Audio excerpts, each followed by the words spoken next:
आप देख रहे हैं खिलाड़ी नंबर 1। भारतीय बाजारों में कारोबार पॉजिटिव है लेकिन शांत कारोबार देखने को मिल रहा है। इसी में दायरे में डे हाई से हम ज़्यादा दूर नहीं, करीब 20 पॉइंट और हम डे हाई पर खड़े होंगे। 17,086 के लेवल्स का इंतजार रहेगा।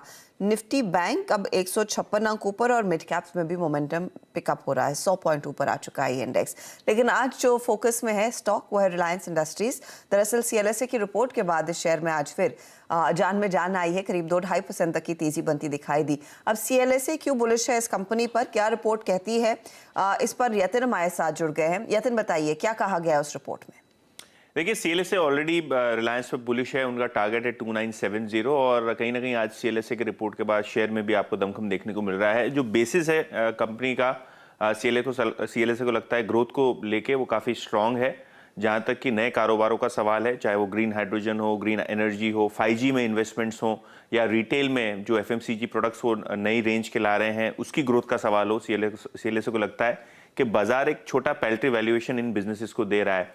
इनफैक्ट आज से 3 साल पहले जो जियो में और रिटेल में निवेश हुआ था, उस निवेश के आसपास ही आपको आज के SOTP वैल्यूएशन रिलायंस में दिखाई पड़ रहे हैं। O2C कारोबार यानी जो ऑयल टू केमिकल कारोबार है, यहाँ भी अगर जो अरामको का वैल्यूएशन था न्यूज़ रिपोर्ट्स के मुताबिक, CLSA लगता है कि आज का मार्केट प्राइस उससे भी 15% डिस्काउंट पे O2C बिजनेस को वैल्यू कर रहा है। तो कहीं ना कहीं अगर बाजार ये चीज़ अप्रिशिएट कर ले और ग्रोथ को वैल्यू कर ले तो 2970 के टारगेट्स बनेंगे।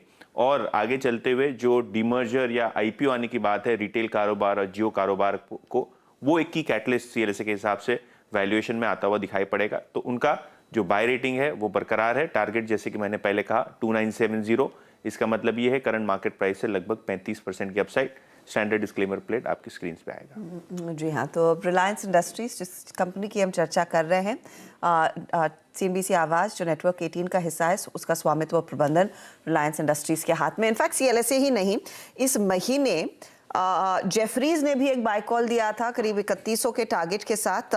साथ ही साथ JP मॉर्गन भी बुलिश रहा है। उनका टारगेट 2960 के आसपास जो CLSA के टारगेट के करीब ही है। तो अब तक 3 रिपोर्ट्स आ चुकी है और फाइनली आज स्टॉक में तेजी देखने को मिली है। क्योंकि पंकज, अब रिलायंस का जिक्र पहले भी कर रहे थे, एक तरफा लल देखने को मिला है। स्टॉक अपने 52 वीक लो के आसपास ट्रेड कर रहा था। आज का ये मूव क्या इंडिकेट कर रहा है कि यहाँ से अब आगे स्टॉक में थोड़ी सी तेजी बनेगी या फिर अभी भी ये साइडवेज कैटेगरी में ही है? यस, डेफिनेटली अर्चिता जी, अगर 15 मिनट की चार्ट्स के ऊपर हम रिलायंस को देखेंगे तो ये 200 डेमा को बहुत अच्छी तरीके से रिस्पेक्ट कर रहा है। मुझे लगता है कि अगर 2270 ये क्रॉस करेगा और कन्विंसिंगली 10 से 15 मिनट अगर ये स्टॉक यहाँ से सस्टेन होता है तो डेफिनेटली इसके 2400 तक के दरवाजे खुल सकते हैं और स्टॉक के अंदर स्ट्रेंथ बहुत ज्यादा है। चूंकि ये मेरा पसंदीदा भी स्टॉक है और apart from all this technical structure अभी इसके बहुत अच्छी तरीके से बिल्ड हो रहे हैं। कल की अगर क्लोजिंग और पूरा दिन का अगर कैंडल देखते हैं हम लोग तो एक बुलिश हैमर हम लोगों को देखने मिलता है वहां पे। तो डेफिनेटली यस, 2270 के ऊपर 2400 तक के टारगेट हम लोगों को आसानी से देखने मिल सकते हैं आने वाले कुछ दिनों में। ओके, तो ये फिलहाल रिलायंस पर आपके लिए राय आती हुई। मोमेंटम लौटेगा जल्द ही, ये उम्मीद बाजार की है। और रिलायंस की हम इसीलिए बात करें क्योंकि रिलायंस का अच्छा खासा वेटेज रहता है। अब जब ये स्टॉक चलने लगता है तो वो पूरे मार्केट में भी हम देख रहे हैं थोड़ी बहुत तेजी या फिर सपोर्ट आता है, इसीलिए ये क्रूशल है। चलिए लेकर आते हैं अब हमारे जानकारों ने जो ट्रेड्स आपके सामने पेश किए हैं उसका जायजा। पंकज ने मनप्पुरम फाइनेंस के साथ आज पहला ट्रेड लिया। 130 का टारगेट, 109 का इन्होंने स्टॉप लॉस रखा है। रिटर्न्स देखिए करीब 0.13% तक की कमाई होती हुई। फिर आगे अगला आपके सामने पोर्टफोलियो आ गया है आशीष का। CSB इनकी तरफ से आया है। 258 का टारगेट, 226 स्टॉप लॉस है। रिटर्न्स यहाँ पर करीब 1% के आसपास हैं।